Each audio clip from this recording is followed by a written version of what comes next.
విషయం అనుకుంటున్నారా? పర్లేదు, వచ్చాను కదా అని అనుకుంటున్నారా? ఆత్మిక లోకంలో అది చిన్న విషయం కాదు. దేవుడు మీకోసం ఎదురుచూస్తున్నప్పుడు మీరు ఆలస్యంగా వస్తే అది కేవలం ఆలస్యం కాదు, అది గౌరవం కోల్పోవటం. ఈరోజు మనం తెలుసుకోబోతున్నాం, మీరు చర్చికి ఆలస్యంగా వస్తే ఆత్మిక లోకంలో నిజంగా ఏమీ జరుగుతుందో మరియు ఎందుకు శత్రువు దీనిని ఇష్టపడతాడో. 1. మీరు దేవునితో ఉన్న అపాయింట్మెంట్ను అవమానిస్తున్నారు. చర్చ్ ఒక ప్రోగ్రాం కాదు, అది దేవునితో మీ అపాయింట్మెంట్. మీరు అక్కడికి వెళ్ళినప్పుడు దేవుడు మిమ్మల్ని వ్యక్తిగతంగా చూస్తాడు. మీరు లేకుండా ఆ సేవ పూర్తి కాదు. హెబ్రీయులకు 10:25 చెబుతుంది, మనము కూడుకొనుటను విడువకూడదు. సేవ మొదలయ్యే సమయానికి దేవుడక్కడ ఉన్నాడు, దేవదూతలు సిద్ధంగా ఉన్నారు. మీరు ఆలస్యంగా వస్తే మీ చర్య ఇలా చెబుతోంది, ప్రభూ, మీరు వేచి ఉండొచ్చు. రాజును కలవాలంటే మీరు ముందే వెళ్తారు. జాబ్ ఇంటర్వ్యూకి మీరు సిద్ధమవుతారు. అయితే రాజాదిరాజు పిలిస్తే మధ్యలో వచ్చి కూర్చోవటం గౌరవం కాదు. 2. మీరు ఆత్మిక గేట్ ఓపెనింగ్ను మిస్ అవుతున్నారు. కీర్తన 104 చెబుతుంది, కృతజ్ఞతతో ఆయన గుమ్మములలోనికి ప్రవేశించుడి. మొదటి ఆరాధన పాట కాదు, అది గేటు ఓపెనింగ్. ఆ సమయంలో హృదయాలు మృదువుగా అవుతాయి, భారాలు తొలగిపోతాయి, దేవుని సన్నిధి తెరుచుకుంటుంది.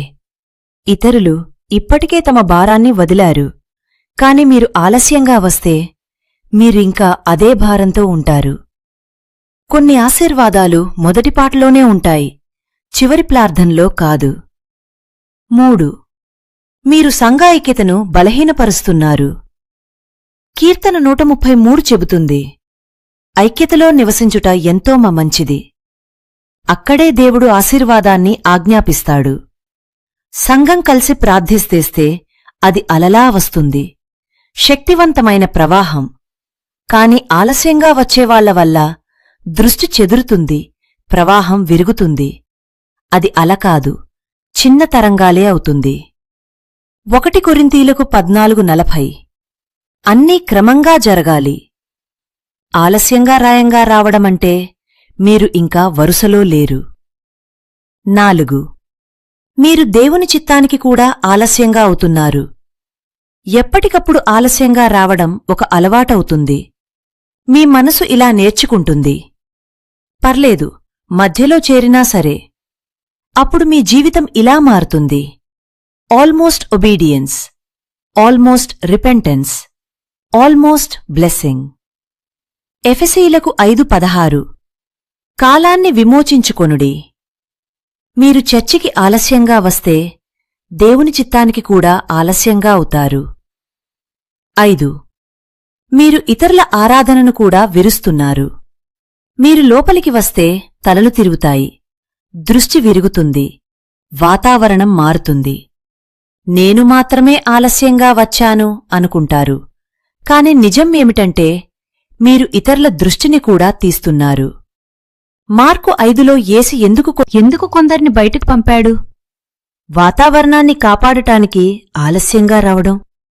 మీ ఆశీర్వాదాన్ని మాత్రమే కాదు, ఇతరుల ఆశీర్వాదాన్ని కూడా తగ్గిస్తుంది. ఇది భయపెట్టటానికి కాదు, జాగృతం చేయటానికి. ఈరోజే నిర్ణయం తీసుకోండి, ముందుగా సిద్ధమవ్వండి. శనివారం త్వరగా నిద్రపోండి, అలారం ముందుగా పెట్టండి, సేవ మొదలు కాకముందే చేరండి. దేవునితో ఇలా చెప్పండి, ప్రభూ, నీ సమయాన్ని గౌరవించాలనుకుంటున్నాను.